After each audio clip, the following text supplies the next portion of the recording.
আজকের হারটা শুধু ম্যাচের নয়, আজকের হারটা বিশ্বাসের।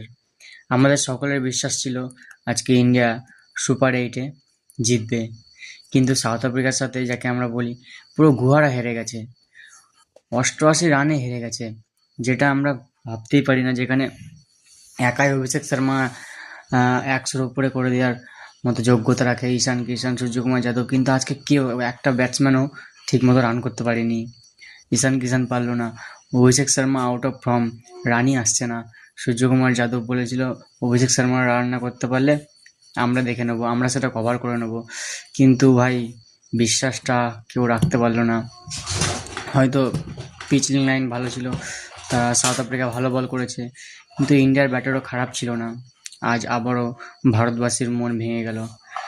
শিবম দুবের এক একটা ছক্কাতে আমাদের আরও বিশ্বাস হচ্ছিল, আর আমরা গভীর বিশ্বাস করছিলাম, হ্যাঁ এবার হয়তো ম্যাচটা জিতে যাবো, এবার হয়তো শিবম দুবে টানবে।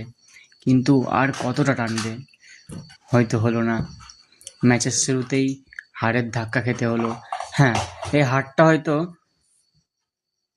আমাদের প্রাপ্য ছিল, কারণ অনেকটা অহংকার চলে এসেছিল আমাদের মধ্যে, যে আমরাই আমাদের টি-20 ওয়ার্ল্ড কাপের আগে এই টি-20 সিরিজে আমরা 200 পার, প্রত্যেকটা সিরিজে 200 পার, 270, 260 এরকম পার করে দিচ্ছি।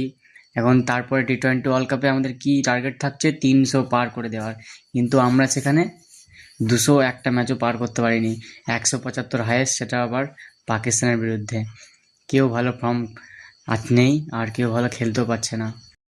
জানি না আমরা চ্যাম্পিয়ন রোহিত শর্মার ইচ্ছেটা পূরণ করতে পারবো কিনা, স্বপ্নটা সত্যি করতে পারবো কিনা। জানি না হিস্ট্রি রিপিট হবে কিনা। তবুও একটা হার ইতিহাস বদলায় না, কখনোই না। কারণ আমাদের রক্তে লেখা আছে comeback. We fight, we rise. We fight, we rise. আমরা লড়তে জানি, আমরা জিততে জানি। পরের ম্যাচে আমরা কামব্যাক করে দেখাবো, এবং আশা করছি 2026-এ ওয়ার্ল্ড চ্যাম্পিয়ন ভারতই হবে। জয় হিন্দ, ভারত মাতা কি জয়।